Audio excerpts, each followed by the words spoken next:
Outdoor Drive Podcast. Yet another week here on the Outdoor Drive. I am super pumped. This is episode 187, and this is your boy East Coast Trev, and I'm joined by my good buddy, Mr. Madman Mardick. It's over, bud. Show season is over. Did you just say you were sober? Yeah, I am. Show season's over. Yeah, that means you're going to be sober. We're done. It's over. Kind of a relief, but kind of sad. It is because, we look forward to it every single weekend. The Mohegan Sun was absolutely great. We partnered up with the ROTV, Mr. Matt Weddish. Absolutely substantial. Great display. We got so many compliments on it. Matt knocked it out of the park. Yeah, I was speechless when I saw it. It was perfect. It's everything you ever wanted, everything, right? Yeah. I mean, he did a knockout job. I think that there's a lot of future to hold for us and being able to do shows with Matt. We got a couple things in mind. Maybe we can get him to come to hunt stock with us. Who knows? It's the opportunities are endless, and we can't thank Mohegan Sun, the Connecticut Outdoor and Fishing Show or Fishing Outdoor Show over there. Those guys did a phenomenal job. And hosting us, and the people that we met. We thank every single one of you guys for stopping by the booth and hanging out. It was great to see everybody. It was just a good weekend. The boys were down. Lou stopped in. Seth was down. We missed out on Justin. Justin couldn't join us, work and everything that he had going on. It was upsetting to not have him in the booth, but it's just life. Life throws curveballs, dude, and those things you have to be dealt with at hand. So, but I don't know. You want to start right off with your Killer's Corner or shout-outs to the people that join us? Yeah, let's do it. Most of this is I got a bunch of shout-outs for just some good people that stopped by the booth this weekend. So my mother-in-law Sherry stopped by. We had Cap stop by. Mike Swanson from Broadbrook Acres. Paula Watkins. Coach Ray stopped by. Ernie Frick. Vic Lawrence. We had Bishop Reed in the booth for a while, telling some interesting stories to say the least. And I got an award to give out though. What's that? Jeremy McGillicuddy he's the Triple Crown winner Triple of show Crowner. season. We saw Jeremy at Springfield. Yep. We saw Jeremy at Verona, New York, at Turning Stone Casino, and then we saw him this weekend at Mohegan Sun show. So Jeremy came to 3 different shows. So that's pretty cool. And then my last Killer's Corner, though, is a big shout-out to my buddy, 5-year-old Mr. Colt Walker, a.k.a. Mudcat, shot his first turkey Saturday afternoon, 5 years old. That's awesome. And he friggin' hammered it, He did. And then his brother backed him up on the second day. That was Jackson's second turkey, and I believe Jackson's 7. 7. Yep, 7 or 8. So the boys are crushing it down in Georgia already, man. Yeah. And I know when they start shooting them in Georgia, ours is right around the corner. One of the guys you forgot was Hunt or Be Hunted podcast. He stopped by the booth and kind of hung out. We bought a T-shirt. He bought some hats. Also, another Connecticut boy. The young gentleman, I forget his name. He works with Seth. He stopped by. Oh, yeah, with the dog. With the dog. I forget his name. Shout out to you, man. I'm sorry. I apologize. We met a ton of people, dude. The guys from Ghost Drag across the way, Wild and Forever Outdoors. Steve. Dave Parrish was stopped by and hung out with us for a while. Mike Roy was down 2 from us, Real Cash Charters. Mm-hmm. And I'll just give you a little stinbit. I will be on Mike Roy's boat this year. I'm running his boat this year, officially in the captain. Woohoo! Yeah, great. There was a ton of people, dude. We had a great time. Waypoint Spirits donated a ton of great drinks to us. They were absolutely phenomenal, dude. I think boys were buzzing. Oh, what a boys buzzing. My favorite was the mint lemonade. Lemonade vodka. Hammer, dude. And then the iced tea was always real good. I'm not a gin drinker. Didn't try it, but I guess it's probably pretty good. And Matt Weddish kept smashing out the 106 bourbon. So it was a great show. Got to see everybody, hang out with everybody. Dude, we got on them goose calls, dude, and Matt was blown away. He's like, dude, I didn't know you could turn back a call like that. And I was like, oh, son, you just got to dust off the bottle and things get weird, and that's just the way it goes. Just got to give it a blow. Yeah. It was just a great time, dude. Great show. Absolutely phenomenal. At home, we went out. We hung out with Josh Brower at night. It was our server down there at the Comic Roadhouse. Dude, it was such a great Colby time. came out with us. Colby did, yeah. You guys Dragged me out of retirement. Had to show you what's up on the mechanical bull, but That's all right. You dragged me out of retirement and whipped your ass in pool. So yeah, you kind of hustled me on the pool table Friday night, so I had to hustle you on the mechanical bull Saturday. But nothing better, man. You didn't know the old boy still had it in him, but I had to show you what's up. It was just a good show, man. Yeah. It was absolutely a good show. So shout out to my wife for DDing Saturday night. Shout out, dude. Seriously, and in the hospitality, making egg sandwiches. Sunday morning is always the roughest morning after a show, and Sarah got up early and made us beautiful breakfast sandwiches so we can get to going. It was just an all around great weekend. It was nice to have the family together. And just build that relationship because it's what it's really all about, the camaraderie and the good times, dude, and just let them keep rolling. So good things to come from us. You guys will see a ton of good stuff. We're ready for turkey season. And that's it, dude. And not to take it any further without doing this, we are brought to you by Huntworth Gear. HuntworthGear.com. You guys, if you guys haven't already gone out and got your disruption or your Tarnin, now is the time to do so. Turkey season is here. Both camos absolutely phenomenal in the turkey woods. You might not think so, but I will tell you they're both great in the woods. We will have some great YouTube videos coming from them, so go and check them out, HuntworthGear.com. Also, Nor'easter Game Calls, Nor'easterGameCalls.com. Mr. Mark Buzzle at Nor'easter, absolutely killing it. New website. Easier to navigate and get things going. We got all of our turkey calls up on there, mouth calls. Now's the time to get them in practice. Couple weeks to go. Rip them and get them gone. Also, Zeus Broadhead, ZeusBroadheads.com or NewEra.com. Cut the Zeus loose and rip the hair through some hearts, I think. So that's right. We appreciate all you guys and what you guys do for us. And lastly but not least, Bow Hunted United. Absolutely knocking it out of the park. Doing great things here for the podcast. We are officially affiliates of them. So if you guys, in the link below here in the podcast, you will have a link to go on over there and sign up for Bow Hunters United. They do some great stuff for you. There was a ton of discounts on there. Bear Bows, PSE. You can get discounts. Should probably have the sheet in front of us now, but we will next week. Tons of discounts, tons of great stuff. When you sign up, you will get the opportunity to be part of all of those. I think there's the Easton Arrows one in there. There's a pile of them, dude. Absolute pile of them. And while we're on it, dude, let's just crack on over to News from your Cruise. All right, guys. Why don't we buckle up and see what's going on in the world of news with Mr. Mike Salter. Hey, everyone. We're going to kick this one off in Oregon, where House Bill 3086 has been proposed. The 2020 census granted Oregon an additional congressional seat, which requires a revision to the current Fish and Wildlife Commission, which previously drew its commissioners from each of the 5 districts and 2 at-large seats. This gave opportunity for House Bill 3086, which proposes to restructure the commission based on regional representation instead of population. The regional representation would be based on the 5 river basin management areas, and the 2 at-large seats would be 1 from each side of the Cascades. The bill would also require commissioners to have a background in natural resources and be appointed by the governor and confirmed by the Senate.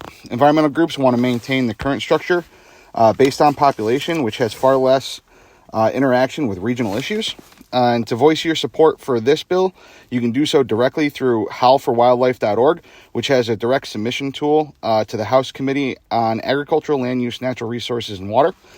Now to Kentucky, where the legislature passed Senate Bill 241 on March 16th, which would direct the Department of Fish and Wildlife Resources to acquire perpetual conservation easements in Bell, Leslie, and Knox counties, which would provide public access to approximately 54,000 acres in Kentucky's Elk Zone. The bill would also limit commercial development and subdivision in this area while still allowing revenue streams from timber harvest and natural resource mining. Unfortunately, on March 24th, the governor vetoed the bill. There is now a push to gather the necessary votes to overturn the veto, so reach out to your legislators in Kentucky.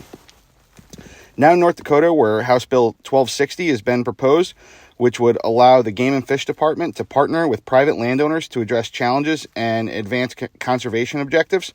Additionally, the bill would grant Game and Fish the ability to issue special antlerless elk depredation management licenses to landowners who agree to provide voluntary public hunting access to their properties.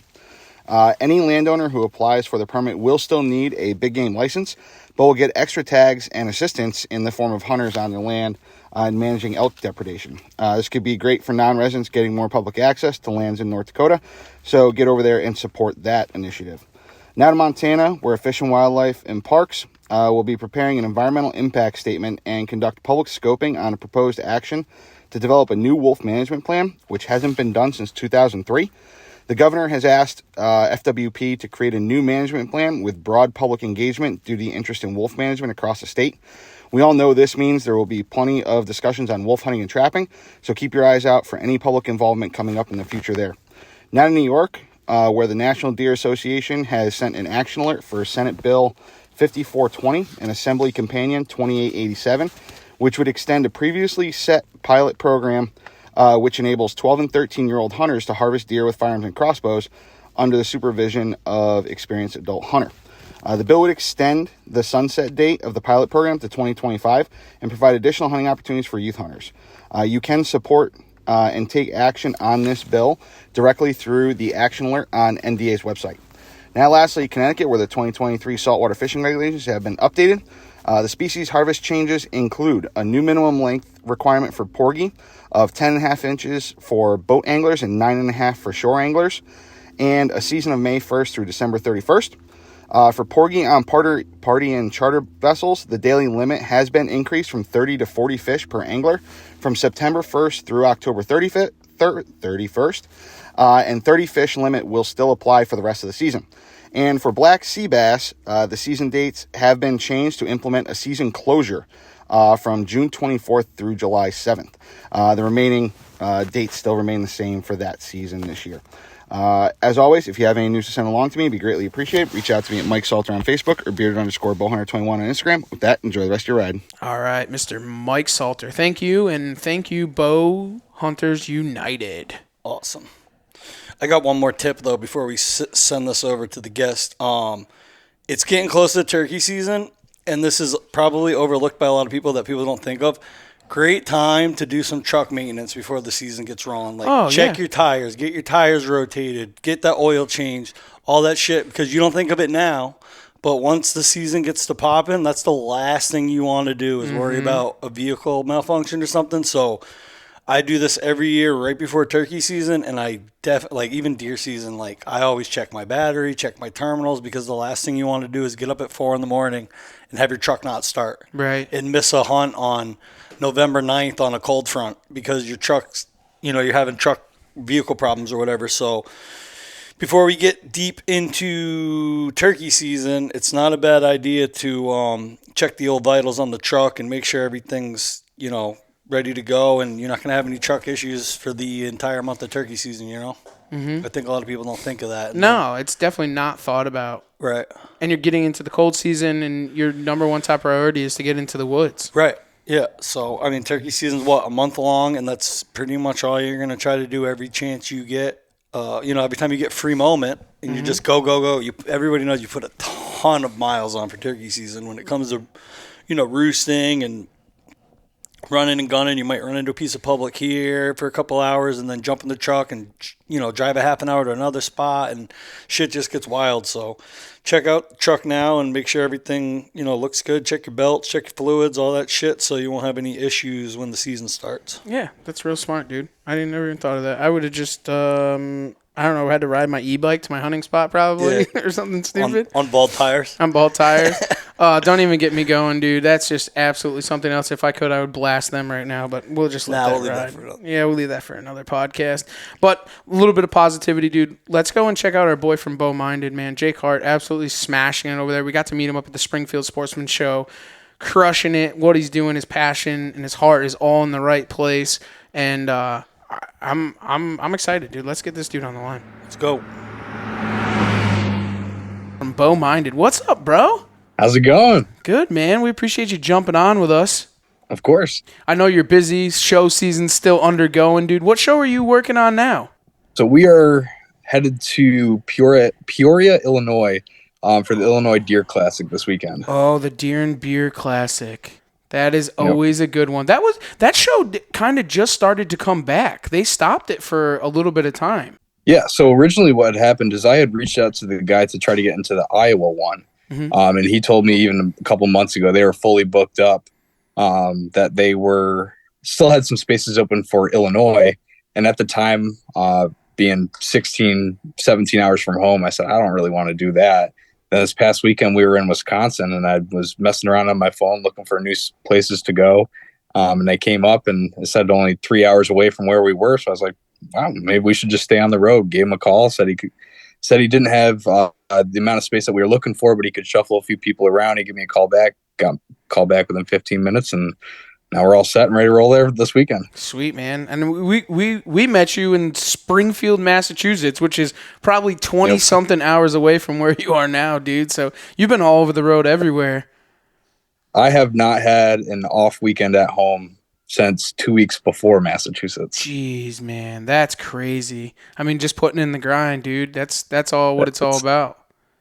Absolutely. That's what you got to do. And honestly, I've had a blast doing it. I have my buddy Kyle, who was with me there at the Springfield show. He's been with me pretty much every step of the way. He took one show off that was kind of a local show to us, Buffalo, New York.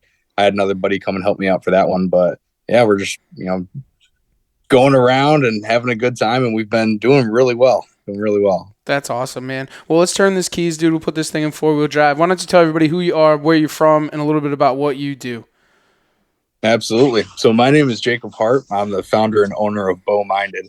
Bow Minded was a brand that I started a few years ago. I could sit here and talk for hours and hours, and I feel like I've told the same story and over again to hundreds of people at every show. But it started as not really wanting to be a business. I was really just kind of bored in a math class sitting in college, and I started doodling in my notebook.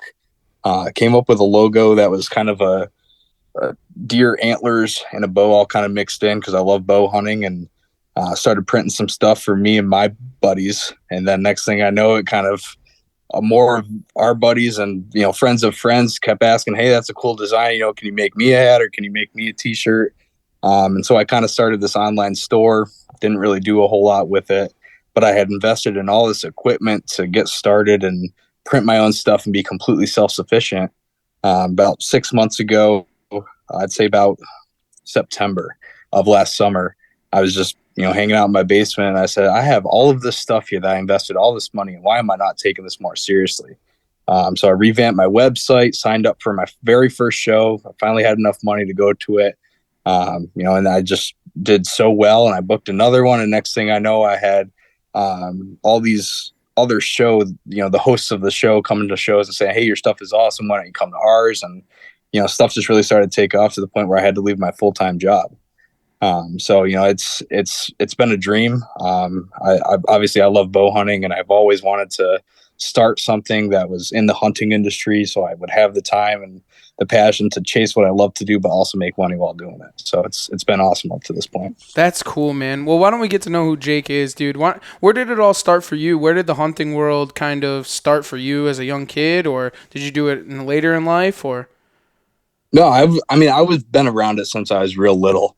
I grew up on like an acre of land in the suburbs of Syracuse, New York. So both my parents weren't really big hunters, but my grandfather and my uncle were massive hunters. So growing up, I spent my summers on their farm down in northeastern Pennsylvania, which is still a farm that I hunt all the time today. So from a very young age, they are the ones who got me into it. My grandfather and my uncle, and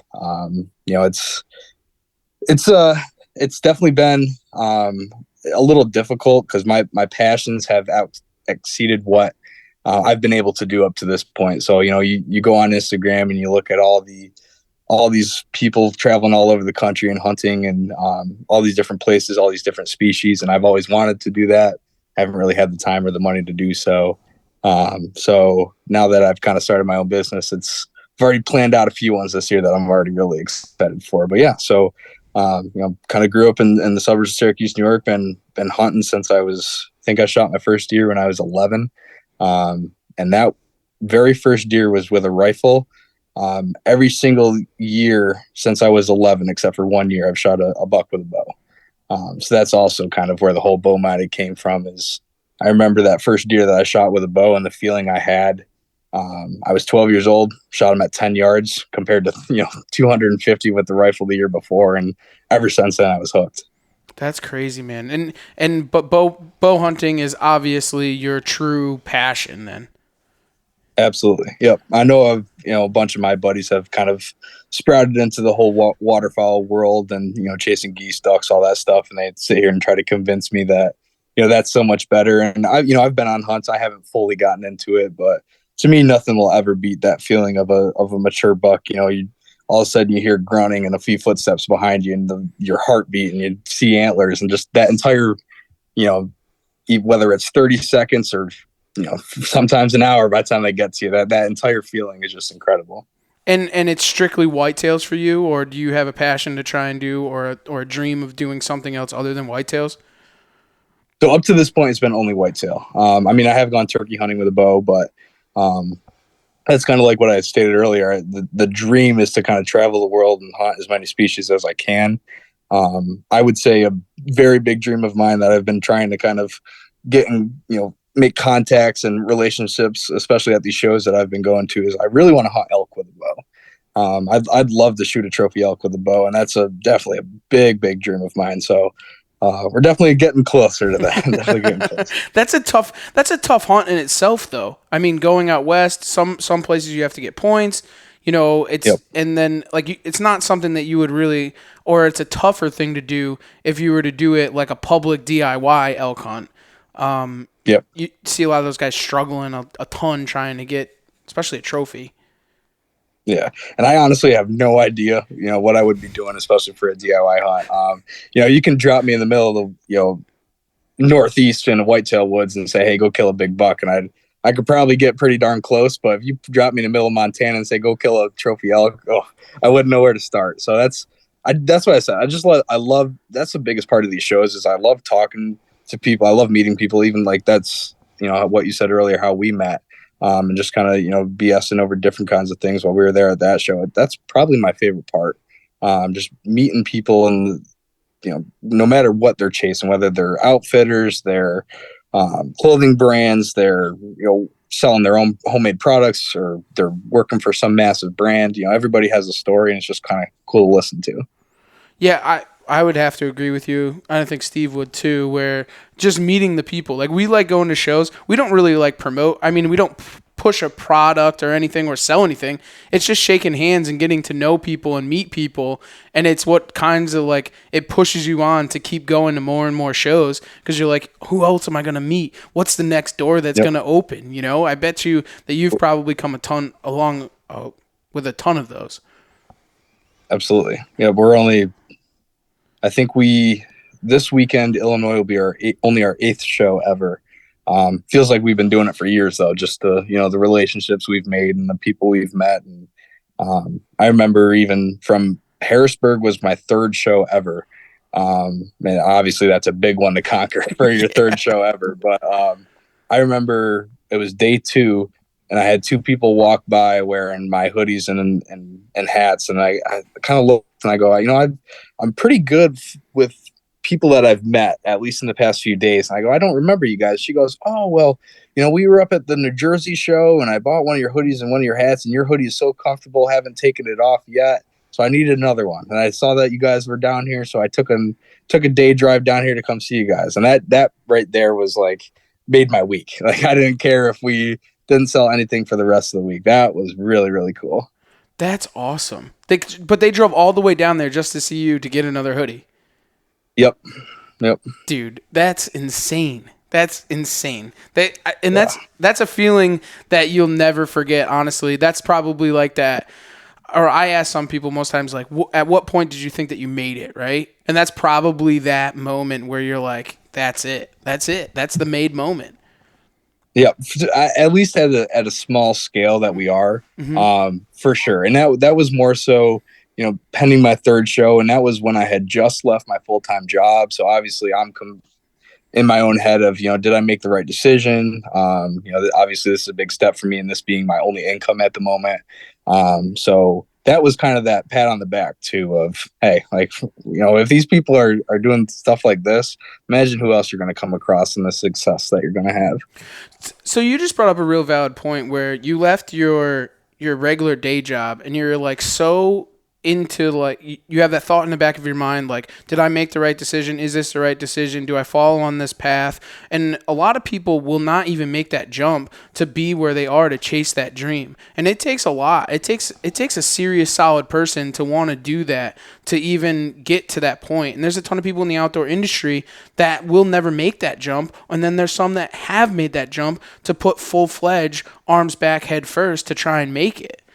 And it's a scary moment. Absolutely, it is. What made you want to do that though? Like, at what point were you in your head like, all right, I'm gonna do this? Like, there obviously is a lot of talk in your mind if you're even gonna be successful. Yeah. So I mean, a lot of stuff went into it. Obviously, I had people on behind me giving me the realistic talk of you shouldn't leave your full-time job to do this, and then you had the people of we support you no matter what. Not too many people were like, absolutely, you should definitely do it. I think I had one or two buddies, but they're the people who, the parents and the girlfriends and those kinds of the family members. Those are the people who, the opinions really reflect hard. But it was more so when I first started Bow Minded, like I said, 3 years ago, I had a vision and a dream of at least going to one of these shows. I grew up 15 minutes north of Syracuse. So every year I went down to that show and I'd walk around, and my goal was to have a booth there. But even when I first started Bow Minded, the amount of money that you have to put into it for inventory, booth space, everything right off the bat, I didn't have. So I had this vision of what I wanted it to be. And that was kind of what made me take that real jump. Was I finally had worked a full-time job long enough where I had the money to create the vision that I had. And I thought I could be pretty successful at it. And even still to that point, after my first 2 shows, I still had the full-time job. But I was trying to line up other shows, but work was telling me, hey, you've already taken a lot of time off. So it was at that point where it was, it's time to take a full bore or wait another year or two. But let's be real, we've all done the wait a year or two, and 1 year turns into 2, 2 years turns into 5, 5 years turns into 10, and then it never ends up happening. So I think another big part of it was I worked a job in sales. So I worked at an RV dealership.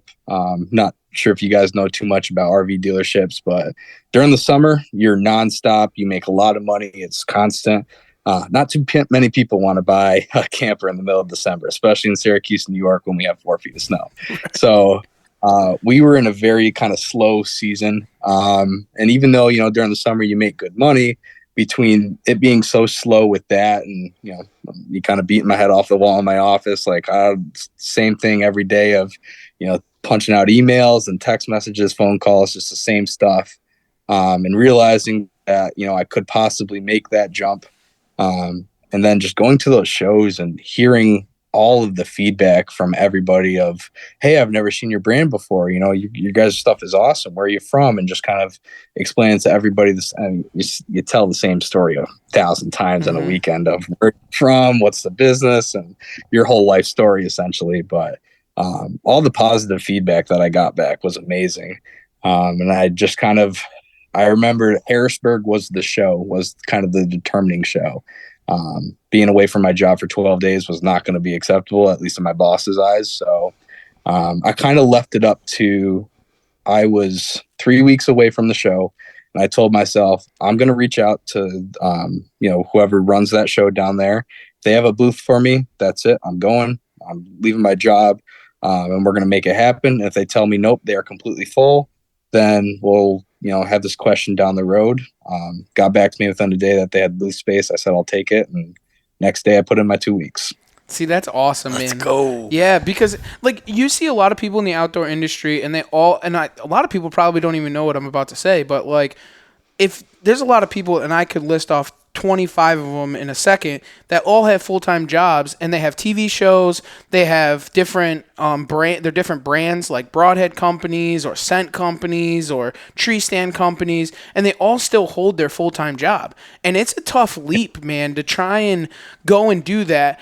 Like, guys will say to me, hey, Trev, you're living the life. Well, bro, if they actually knew what you had to put into it and like the things that go through with it, like the struggles, like wondering if you're going to be able to buy a Bud Light on the weekends, like this is a true struggle, but you're willing to chase that dream. And it's a tough thing to do. Absolutely. And everything that you just said, I mean, it's on to a T. It's just I am the only one who runs bow minded. I'm the only one who makes my stuff. Everything that I make, my hats, my hoodies, everything that you see, I've put my hands on to make myself. So I have nobody else back home making stuff in the shop. From the very beginning, it's been me. So when I go to these shows and, the more successful I am, I know the harder of a week it's going to be. So it's kind of it's a catch-22. It's one of those tough. Yeah, exactly. But it's tough. I mean, after my first couple shows, I was home for 2 days and barely sleeping. Girlfriend mad at me that I haven't gone to see her, and all, family members like, questioning where I am at dinner and all that stuff, and haven't seen me in a while. But no, it's definitely a grind.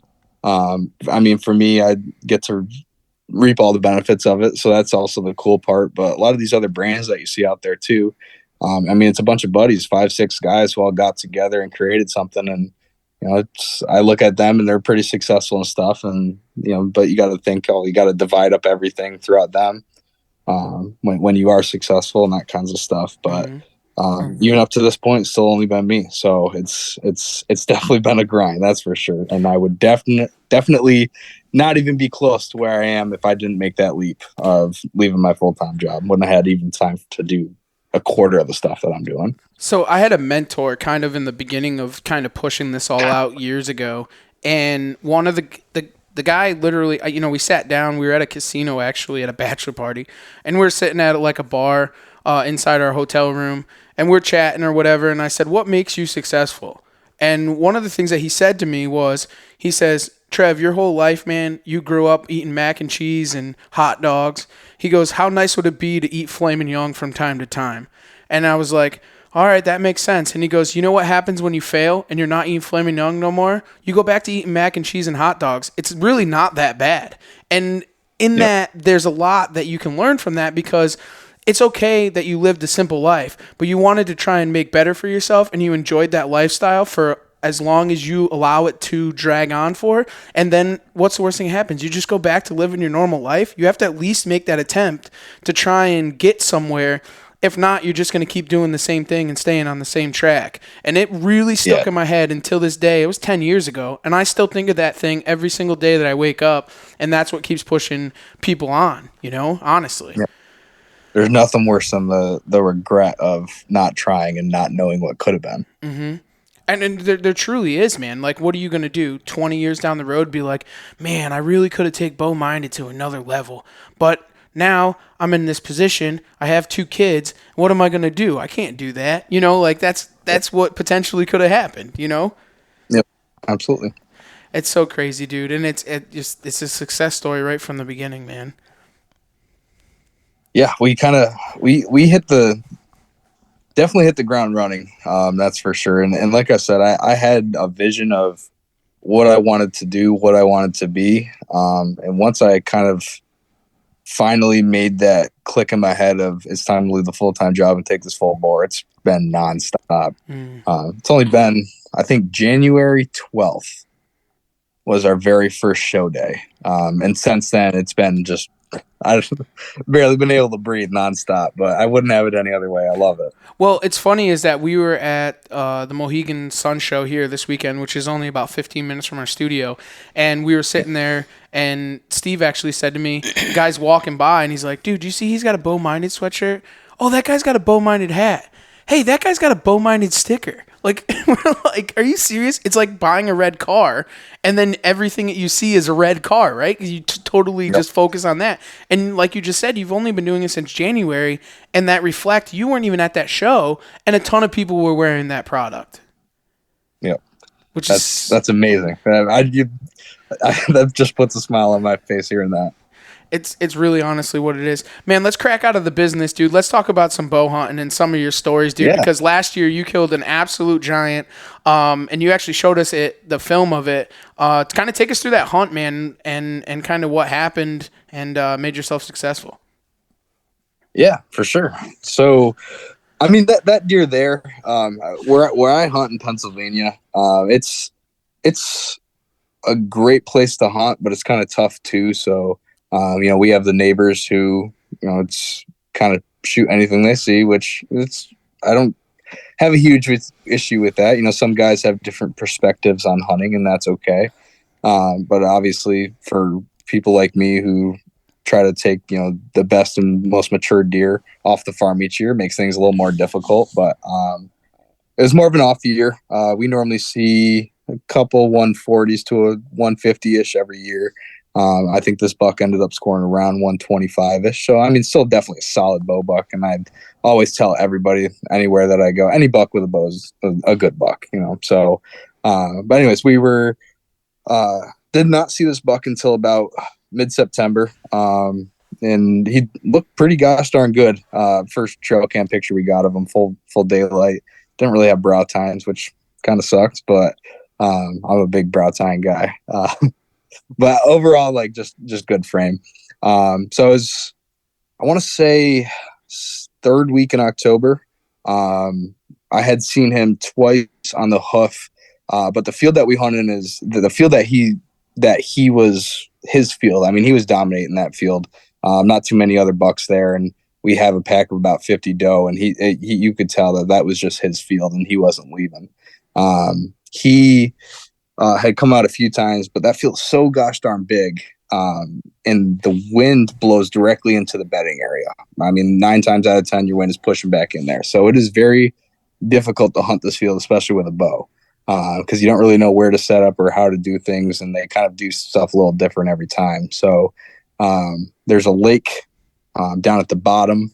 Then there's the bedding areas above the lake, and then the other side is kind of a deep ravine that they cross through there once in a while. But I decided to sit on the bottom side of that field it's more of an observation stand, I guess you could say, just because I hadn't been there in about 2 weeks. I wanted to see if he was still coming out, if any other bucks were coming out, because like I said, we have a very large doe herd there. It's second week in October, things are really starting to heat up. So I went in as more of an observation stand, got in about 3 o'clock, and we actually kicked a doe out from right under our stand, which I thought was weird because it's a complete opposite side of the bedding area. But deer do their own things. They're not a constant, especially in October. And about half hour into the stand, I looked to my right, and he came out of not even the bedding area. He must have been bedded right down on the edge of the lake. He came out, and I've never really seen a deer cut to where our tree stand was on the edge of that field, just because, like I said, one, the bedding area is on the way opposite side. And two, just sorry, I don't even know where I was going with this a little bit here. I've kind of told the story so many times, but it was so weird. It's 3:30 in the afternoon, full daylight. There's not even another deer in the field, not even a doe. He came out and cut right to my tree. I couldn't even believe it. And 5-yard shot, smoked and went about 75 yards. And I just remember looking back to my buddy, and I go, "It's 3:30 in the afternoon. What the heck just happened?" So that was definitely a really, really cool hunt. First hunt that I've had actually a buddy in the tree film with me. I know we keep telling everybody we're going to put out a video with it and put it all together. Been a little busy with the business stuff side of things, but. So what do you normally self-film? You never really have anybody else, or you don't self-film at all, or? So I pretty much self-film everything, at least up to this point. And I'll go out and film buddies other times, but I've never had somebody film for me, for the most part. I mean, a few turkey hunts, like if somebody else is tagged out, they'll grab the camera and sit a couple trees back, but never had an actual dedicated cameraman. So that was really, really cool. That's awesome. That definitely makes for better footage than self-filming because someone just focuses on one thing and one thing only. Absolutely. Do you have? Go ahead. No, I was just gonna say. I remember I shot a doe 2 days before that, and he did not hit the record button. Everything was great, but did not hit the record button. So first thing I said when I turned around is I said, "It was blinking, right?" He wasn't used to the camera then, obviously. It wasn't his, it was yours, No, right? not really. And he didn't know that I was using a DSLR camera, and you have to put on the actual screen view instead of looking through the viewfinder in order for the video to activate. He didn't do that. He just hit the red button. He's like, I clicked it. It didn't come on. Well, it was on my end. I forgot to tell him, hey, you need to make sure you have, do these certain steps before you get to the point of actually videoing. So. Do you have like the most memorable hunt that you've had in your hunting career? Oh, absolutely. All right, turn it up. That's a good answer. I like that answer. The biggest deer that I had shot. I was chasing him for 3 years. I called him Slick just because of the way his antlers, his 2s and 3s when he had his head up kind of leaned backwards. So it kind of looked like he was slicked back, and then Slick ended up turning into Slick because he's kind of slick in terms of he's always avoiding me in the woods. So, but yeah, I hunted that deer. I remember I first saw him as a 2-year-old. I can't say that I was hunting him for 3 years, I guess 2 years, because as a 2-year-old, I wasn't going to shoot him, but I had many encounters with him. And as a 2-year-old, my uncle's buddy was coming in hunting, and he's more of a, hey, like, I just need some meat, so I'm going to shoot whatever. He had this deer at 5 yards, went to go pull back on him, and he had a Velcro strap on his release, and the Velcro undid, and he dropped his release as he was trying to pull back on this deer at 5 yards, which was incredible. So he lived through that year, and I don't know how he made it through rifle season, but he did. The next rifle season, my uncle had him in rifle season at about 200 yards, shot and missed him. So again, another like deer should be dead. My uncle's an amazing shot. Like I've never really heard of him misses this deer. So, and I actually saw him a few times in archery season that year, but like 150 yards out, could never get him close enough. And all of a sudden, as a 4-year-old, the very next year, I remember waiting all summer trying to get trail cam pictures of him. Did not show up until like last weekend in September. So we're talking like right before archery season in Pennsylvania. I get one pic of him, and I just like obsessed. You can ask anybody who hunted with me or talked with me that year. I was obsessed with that deer. I said, this is the deer I'm killing. I'm not even touching my bow for another deer. That's it. I chased him for 2 or 3 weeks, and almost every other hunt that I was on, he got to like 60 yards, and that was it. Like I could not close the distance. So I had to watch this deer, and I have so much film of like him just cruising at 60, cruising at 70, 55 maybe, but behind a tree. And then there's me debating, do I want to try to take that kind of shot? And so we were definitely doing a cat and mouse game. And then finally one morning, he came through about 60 yards and then cut above me into a bedding area. And I kind of made a decision. I said, you know what? The field that he frequents is the opposite side of that. I am almost positive he's going to come out of that bedding area at some point today. My wind was right, everything. So I went back to the house. I remember my grandma whipped me up some pancakes. I grabbed my XOP stand, and I went right back in there, and I set up on a tree right at the edge of the bedding area. Was in the tree for about 2 hours. And all I remember hearing was, burr, burr, burr. I mean, like for a good 5 minutes, I can't see anything because this is a thick bedding area. And all of a sudden, boop, he pops right out. He kind of worked around me a little bit. It was so tough to get a shot because it was so thick, but I ended up squeezing an arrow in at 5 yards. He circled right around my tree, watched him drop at like 50, and I still have I have all of it on film. I was self-filming. It's kind of tough to see because of how thick it was. Mm-hmm. If you watch it, you'll be like, how the heck did you fit an arrow into where he was? But he kind of circled downwind of me just a little bit and started putting the nose up in the air. So it was kind of one of those, it's now or never. And I thought I had a hole, so I pulled back and released. And I was actually on my knees on the tree stand. I had to unhook my safety harness to try to get a shot. But I remember after I shot, I turned my camera around on me real quick, and I like had to hug the tree. Like all my emotions just went nuts. But that hunt, that exact hunt and that deer and everything, that was incredible. It'll be hard to top that one, I think, for quite a long time. So was he like tending a doe in there, or what was he doing in the bedding? Nope.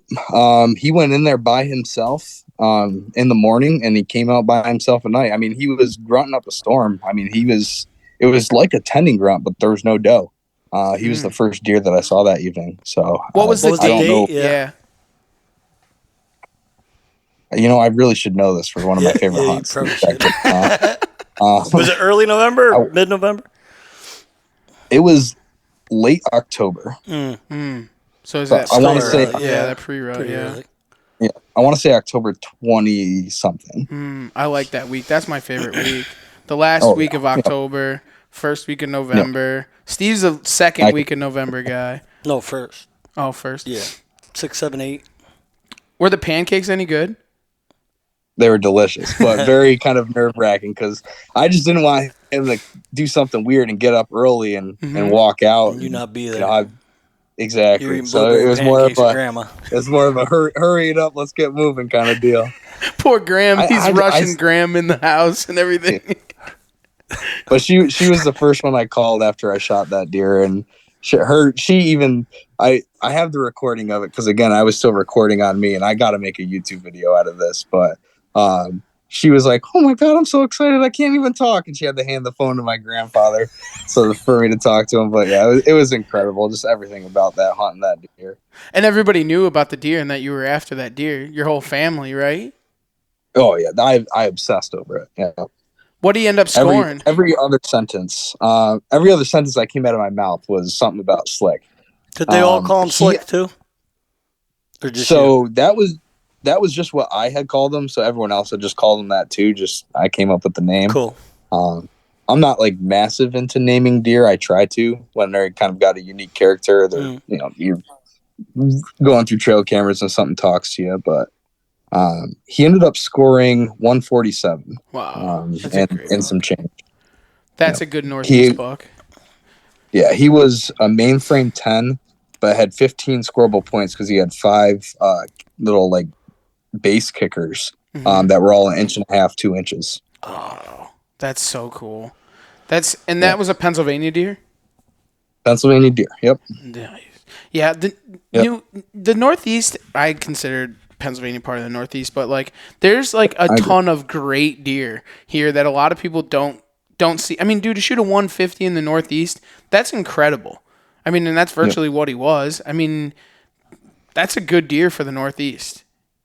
Absolutely. And I mean, we've had deer that would probably score bigger than him, but it's a deer that you'll see once in a while during the rut. Like you'll see him at 100 yards run through and you'll be lucky if you see him again, kind of deal. He was the deer that was his home. He lived on our farm, especially as a 4-year-old. 2-year-old, he was definitely there all the time. 3-year-old, he got kind of weird.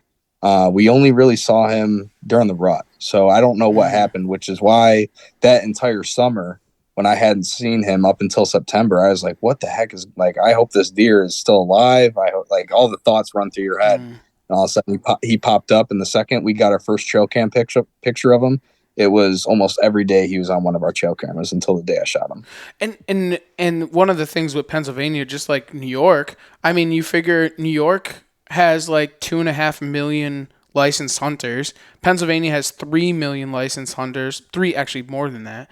But dude, could you imagine your buck leaving a farm? It's definitely going to cross the line of somebody who's wearing orange with a rifle during rifle season. I mean, those deer are the way they are, like those big bucks that you're chasing are the way they are because of the pressure that's been put on them year after year after year.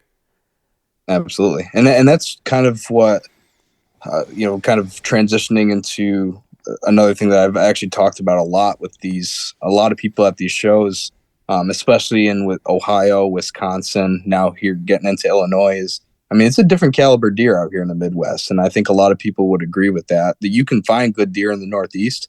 But once you start hitting states like Ohio, Wisconsin, Illinois, it's a little more consistent with the higher scoring deer. So talking with people like them, and I just have the same answer for everybody. It's kind of like what Seek One did. I used to grow up watching their videos. I still do all the time. They really showed you that these deer get into wherever the hunters aren't. They're knocking on $500,000 homes in the suburbs of Atlanta and shooting 200-inch deer out of their backyards. That's just unheard of, before their time, and now it's becoming a thing. It's these deer survive where they know they can, and that's really what it comes down to.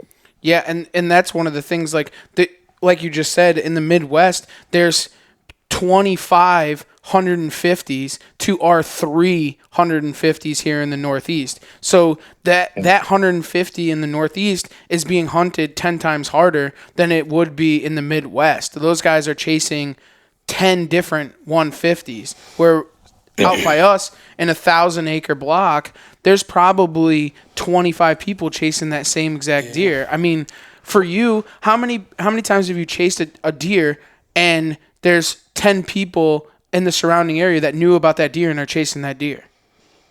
Yep. Oh, that even brings up stories of, you hear about a deer, and even these small towns, I'm sure it's happened to you guys too, where you have a 150-inch deer, which is all of a sudden the whole town knows. You walk into the local diner and everybody's talking about that deer. Mm-hmm. I mean, then you start getting worried about, maybe it gets into the wrong ears of someone who's going to do something that they shouldn't to try to get that deer. And it's tough. I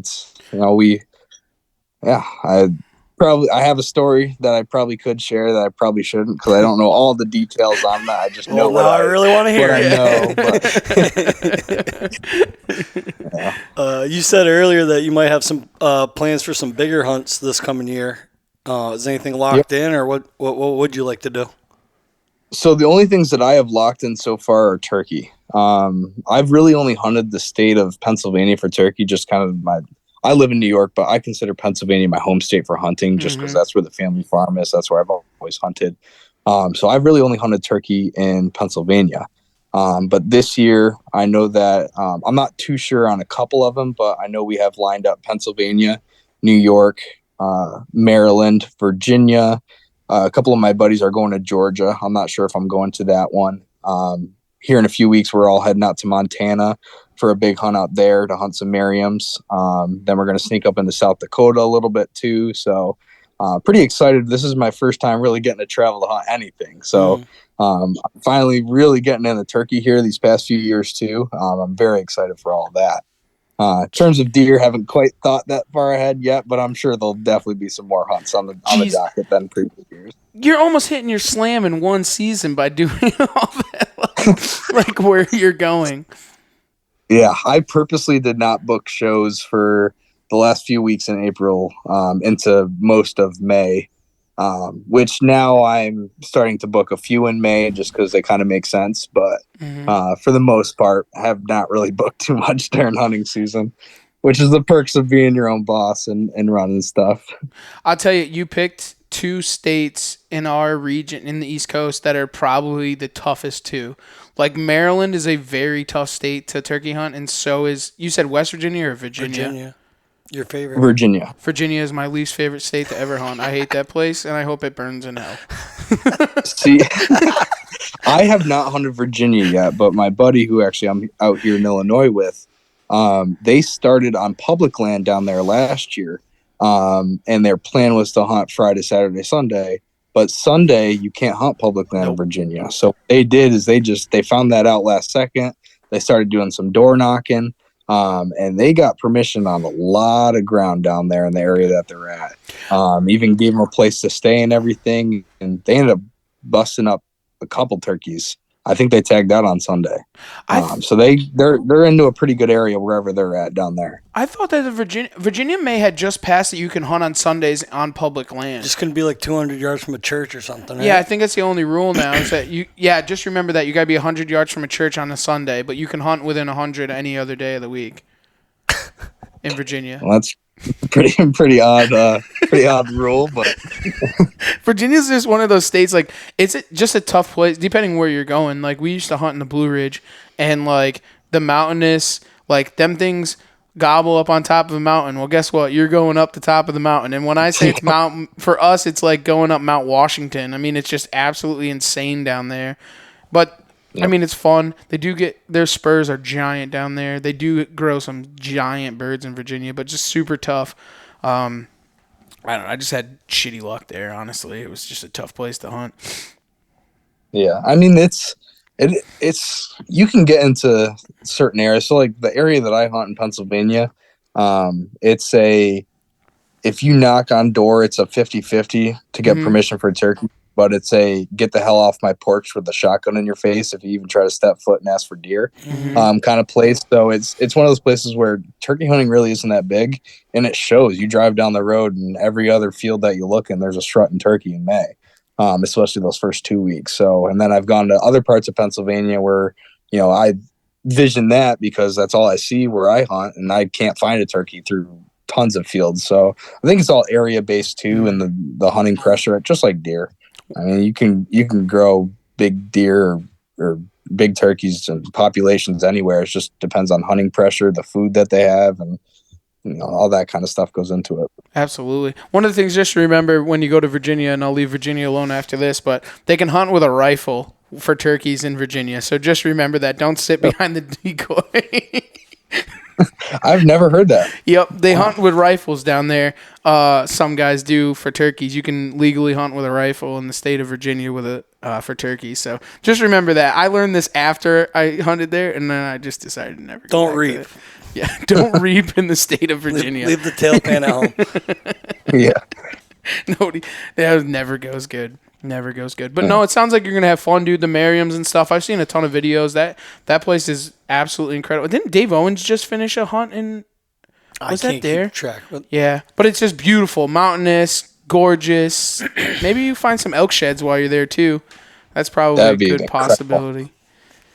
That'd be incredible. Yeah, I'm excited for that one because I have never been further west than at where I'm at right now. Maybe Wisconsin, where we at for the show, but Illinois and Wisconsin, wherever they kind of line up, have yet to be farther west than this. So I'm kind of excited to go adventure. You're gonna love Montana. Yeah, you're gonna love Montana then. Yeah. So what is the future for Bow Minded, man? What do you have any big plans? Anything crazy coming out from you guys or?